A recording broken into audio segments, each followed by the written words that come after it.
Tunxha tjeta uroj të jeni mirë. Tërmet 9 ballë në Bashkimin Evropian në Bruksel arrestohet Federica Mogherini. Çfarë është duke ndodhur në zemrën e Europës? Ç'janë këto arrestime? Tendera pafund, pasuri të pafundme, histori tenderash, favorizime tenderash, një lloj si Balluku në Tiranë, një lloj si Rilindja në Tiranë, një lloj si Sorosianët e Tiranës, edhe Sorosianët e Brukselit të pasionuar pas tenderave.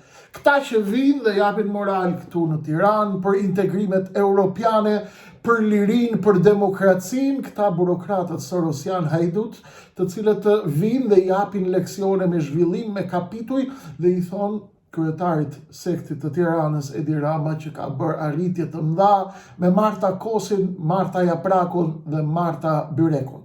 Këta janë të gjithë një lloj. Tërmet i madh ka rënë në Bruksel tek kosherja më e madhe e Sorosianëve të Europës. Çfarë është duke ndodhur atje? Çfarë paralajmëron arrestimi i Federica Mogherini? Shkojmë në Venezuela, Donald Trump bëhet gati të rrethojë Venezuelën. Çfarë është duke ndodhur atje në minutat e fundit dhe si gjendet situata e Pete Hegseth, sekretarit amerikan të luftës në këto momente kur është në një pozicion sulmi në sa i përket goditjes që bëri ndaj terroristëve që vinin të ngarkuar me kokainë për të shkuar në Shtetet Bashkuara të Amerikës, zhvillime të mëdha dhe a do ta lejoj Kina me Rusinë të bjerë Venezuela? Minutat e fundit kanë sjell shumë ngjarje. Nderuar miq, qëndroni me mua, t'ju a bëjmë shumë shkurt dhe shumë shpejt një përmbledhje urgjente të asaj që ka ndodhur. Çfarë ka ndodhur?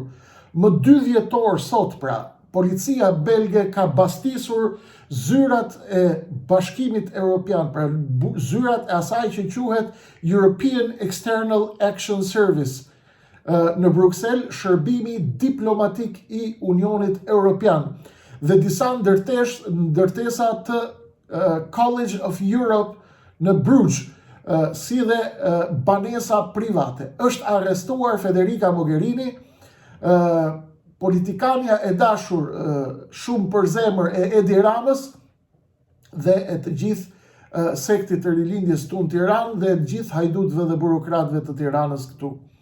Në kuadër të bastisjes janë arrestuar 3 persona, prej të cilëve Federica Mogherini, dhe ajo në këtë moment pra është rektore e College of Europe dhe ish shefe e diplomacisë së Bashkimit Evropian, ish shefja e diplomacisë, një lloj si Belinda Balluku, një lloj si Edi Rama, histori me tendera me miliona dhe miliarda, të krimbur në korrupsion, të krimbur në hajdutëri, të krimbur në shkatërim, dhe vinë dhe japin mesazhe qytetërimi për popujt dhe vendet e botës së pazhvilluar këtu në Ballkan, se si ne duhet të plotësojmë reformat e hajdutërisë dhe standardet e grabitjes sipas kapitujve që i përcaktojnë burokratët sorosian të Brukselit. Deri tani kemi lidhje me hetime për mashtrim me fondet e Bashkimit Evropian, korrupsion, konflikt interesi dhe shkelje të procedurave të tenderave. Kujdes. Një lloj si këtu, një lloj mësojnë skemat për njëri tjetrit.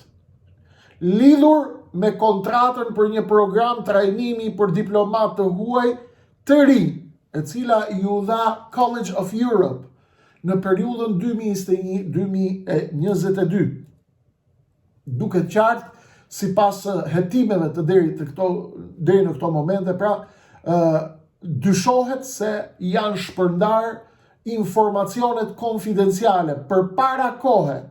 Çfarë rezulton dhe kjo? Kjo do të favorizonte College of Europe në procedurën e tenderimit, një lloj siç i bënin këta me kompanitë fantazma, me kompaninë turke apo me kompanitë e tjera, një lloj e njëjta skem, e njëjta mënyrë, nxjerrje e sekretit të tenderit, nxjerrje informacione konfidenciale për të bërë favorizimin e European College of Europe në procedurën e tenderit, duke cënuar parimin e garës së ndershme. janë trembur këta në Tiranë, po dridhen këta të televizioneve, mëk, u arrestua, po si, po çfarë, po do vi dhe këtu në Tiranë, se kanë bërë pislike edhe këtu me kolegjin e Tiranës, është hap dhe këtu kolegji. Kush i ka bërë pisliqet? Pra, vala është më e madhe se sa që mendoni ju. Vala e arrestimeve. Ju kam thënë, justice in action. Drejtësia në veprim. Për pak ditë, unë do t'ju tregoj sepse do t'jem në zemër të ngjarjes. Ngjarje madhe botërore. Justice in action. Drejtësia në veprim.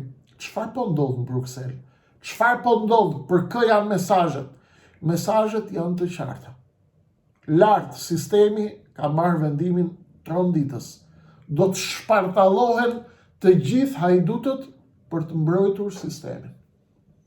Ju a kam shpjeguar për natë. Ca e kuptojnë, ca nuk e kuptojnë. Patronazhistët vinë hedhin balt, njerëzit të tjerë e kuptojnë. Janë shpërthy të gjithë bunkerët e mijëve të Sorosit dhe të gjithë këtyre burokratëve të kuq në Europë, në Shqipëri, në Ballkan dhe do të nxirret ujti i zi nga themelët. Me tendera, me korrupsion, me dhjetra, qindra, miliona euro të grabitura, fonde, fshehje parash, tendera, favorizim, korrupsion, krim, mashtrim, gënjeshtra dhe në fund ju vinë dhe ju thonë ju tashmë do bëhet Shqipëria xhenet se do na çojë Edi Rama në Europë. Janë ndridhur të gjitha gazetarët e studiove në këtë mesditë, sa po u ka ardhur lajmi arrestohet Mogherini, rrinin duke parë njëri tjetrin në sy, çfarë është duke bërë vaki. Sepse po bien këmbanat që po goditet maja e Europës, imagjino çfarë do të ndodh me këta këtu, me këta zoraxhit e Tiranës. Me balluke, me rame, me çfarë ka këtu. Ujti i zi nga themelet, në qoftë se vijon kjo valë që ka nisë, është më e madhe se gjithë. Në Bruksel, në Europë, në Shqipëri, në Ballkan, tërmet në të ballë. Çfarë do të ndodhë, do të jemi orë pas ore, minutë pas minute, për të kuptuar se çfarë ka ndodhur dhe çfarë është duke ndodhur. Në Bashkimin Evropian nuk ka asnjë dyshim që ky është një tërmet i jashtëzakonshëm, i cili do të vijë me efektet e tij edhe këtu në Tiranë. Mos harroni kur që ajo që është duke ndodhur në Bruksel do të mbri edhe në Tiranë.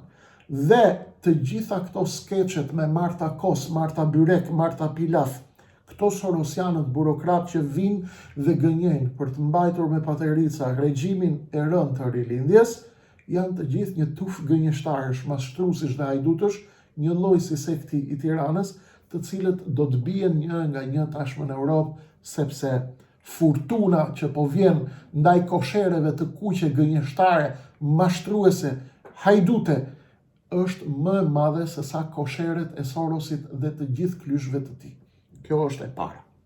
E dyta, të shkojmë me njëherë në Karaibe, sepse duhet të kuptojmë panoramën e madhe.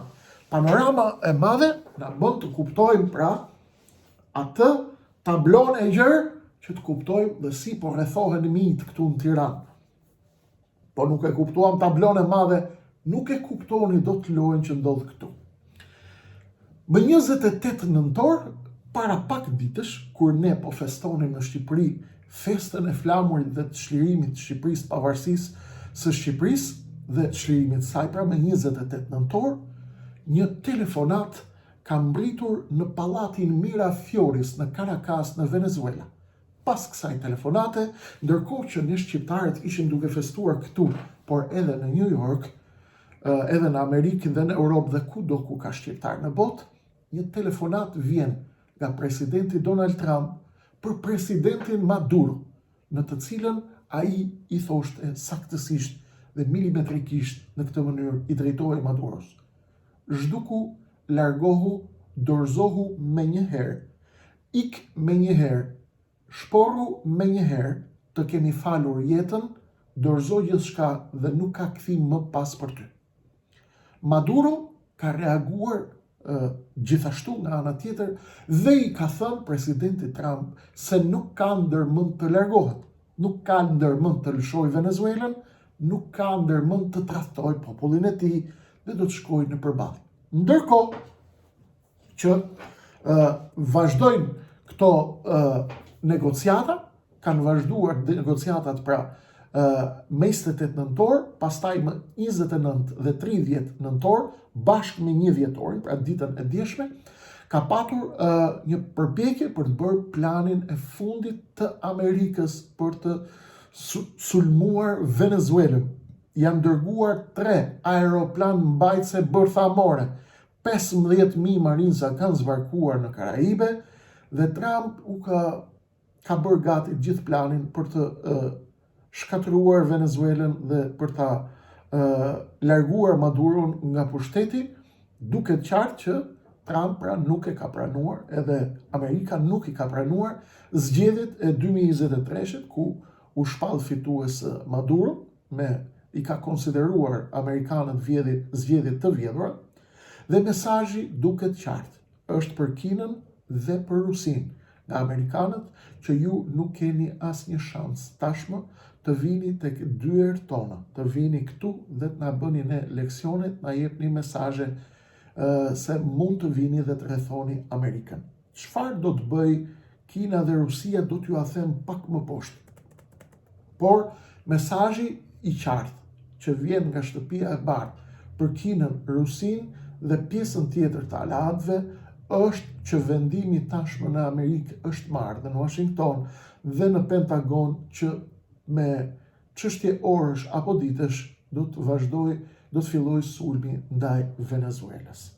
Çështja është që sa më shumë të vonohet ky sulm ndaj Venezuelës, aq më shumë vihet në siklet administrata e Donald Trumpit, por edhe Pentagoni. Aq më tepër që në këtë moment shtypi kundërshtar i administratës Trump në Shtetet e Bashkuara të Amerikës, por edhe një pjesë e madhe e shtypit, kanë akuzuar dhe kanë nxjerrë një skandal sipas tyre të Pete Hegseth, sekretarit amerikan të mbrojtjes të luftës tashmë, i cili gjendet nën akuzë dhe në lakun edhe përballë një akuze të fortë për krime kundër njerëzimit. Çfarë bëhet fjalë?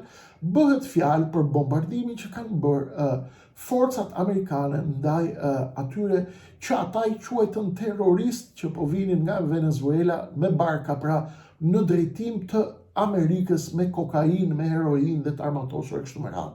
Pasi ushtria amerikane i vrau dhe i ekzekutoi në mes të detit këto individ të Venezuelës, pra terrorist, 2-3 prej tyre kishin shpëtuar dhe ishin duke u mbajtur tek darrasat e shpartalluara të barkave të tyre në mes të detit.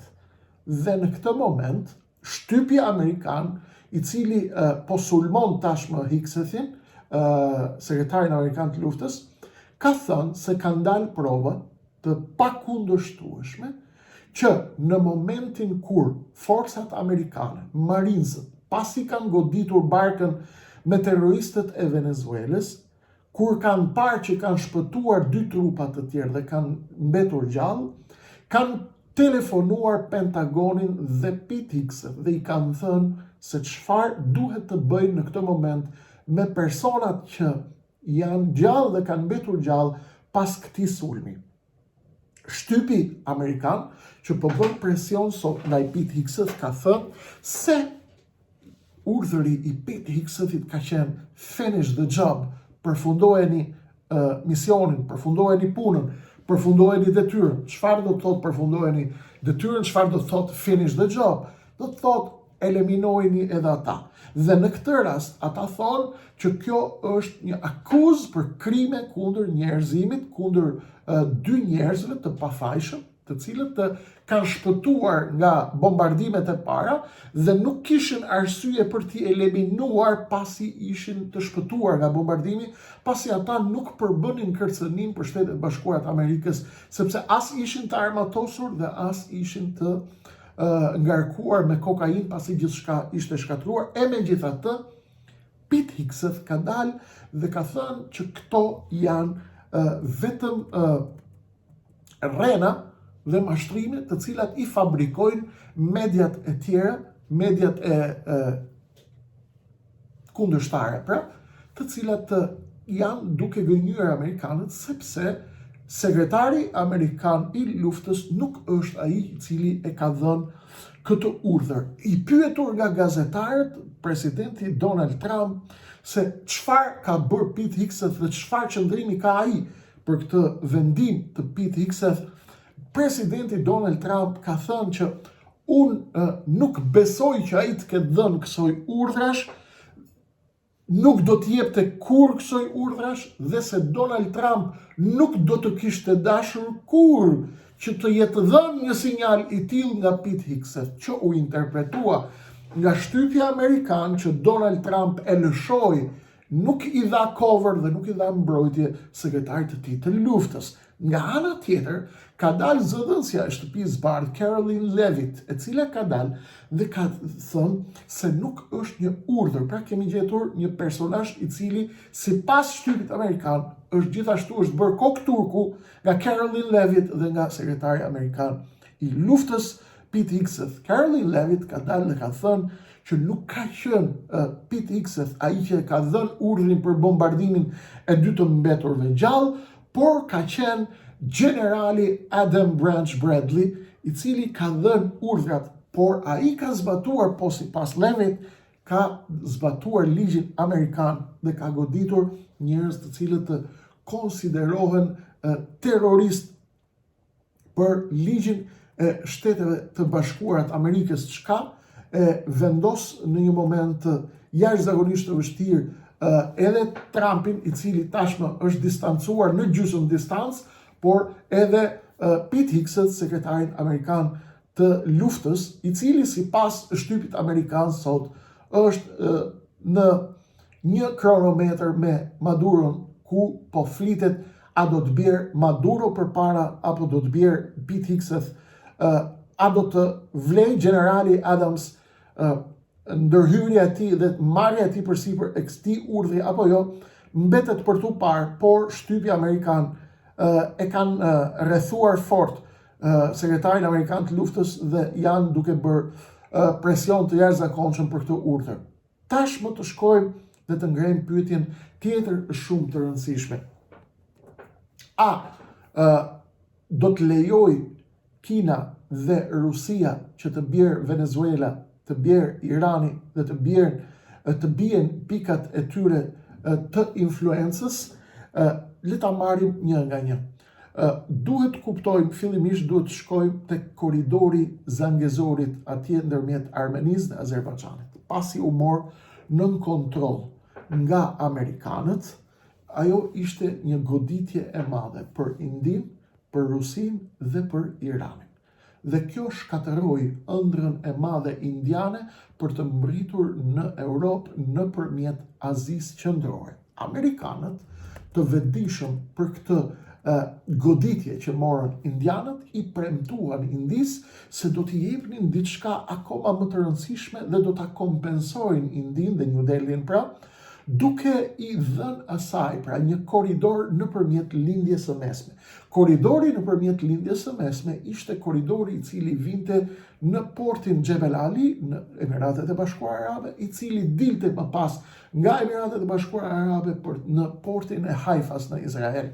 Problemi ishte se transporti i mallrave indiane, të cilat duan rrugë për në Europë, një lloj si Kina, nga Jebel Ali deri në portin e Haifas, nuk është edhe aq i lehtë, sepse është edhe kërcënimi i Iranit, i cili kontrollon ngushticën e Hormuzit, pra atje ku ndodhet edhe Jebel Aliu i Emirateve Arabe. Rusia në këtë moment çfarë bëri?